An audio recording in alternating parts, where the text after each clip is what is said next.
বিশ্বের প্রভাবশালী চলচ্চিত্র বিষয়ক ওয়েবসাইট এশিয়ান মুভি পালসে প্রকাশিত 2025 সালে এশিয়ার সেরা 20 সিনেমা তালিকায় জায়গা করে নিয়েছে বাংলাদেশের 3টি সিনেমা।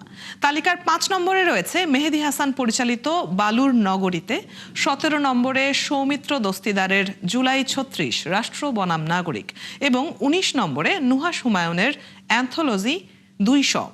বিস্তারিত বুলবুল আহমেদ জয়ের প্রতিবেদনে। এশিয়ান সিনেমাকে 2019 সাল থেকে বিশ্ব দরবারে তুলে ধরার কাজ করছে বিশ্বের প্রভাবশালী চলচ্চিত্র বিষয়ক ওয়েবসাইট এশিয়ান মুভি পালস। শৈল্পিক ভাষা, রাজনৈতিক প্রেক্ষাপট, সামাজিক বাস্তবতা ও সাংস্কৃতিক বৈচিত্র্যের আলোকে তৈরি করা হয় সিনেমার তালিকা। সম্প্রতি এশিয়ার সেরা 20 সিনেমার তালিকা প্রকাশ করেছে এই প্ল্যাটফর্মটি। 2025 সালের তালিকায় এশিয়ার বড় বড় সিনেমার ভিড়ে আলাদা করে চোখে পড়েছে বাংলাদেশের নাম।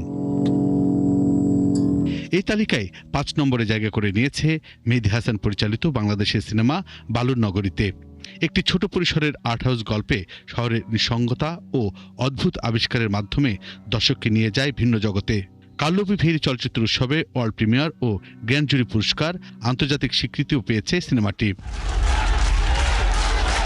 17 নম্বরে রয়েছে সৌমিত্র দস্তিদারের জুলাই 36 রাষ্ট্র বনাম নাগরিক। স্বৈরাচার বিরোধী আন্দোলন ও জুলাই গণ অভ্যুত্থানের পটভূমিতে নির্মিত এই সিনেমাকে বলা হয়েছে প্রতিরোধের গুরুত্বপূর্ণ দলিল। ইতিহাসের নীরব কণ্ঠগুলোকে সামনে এনে নতুন প্রজন্মের লড়াইকে তুলে ধরেছে ছবিটি। কবরে হয়। তালিকার 19 নম্বরে জায়গা পেয়েছে নুহাস হুমায়ুন পরিচালিত অ্যান্থোলজি 200।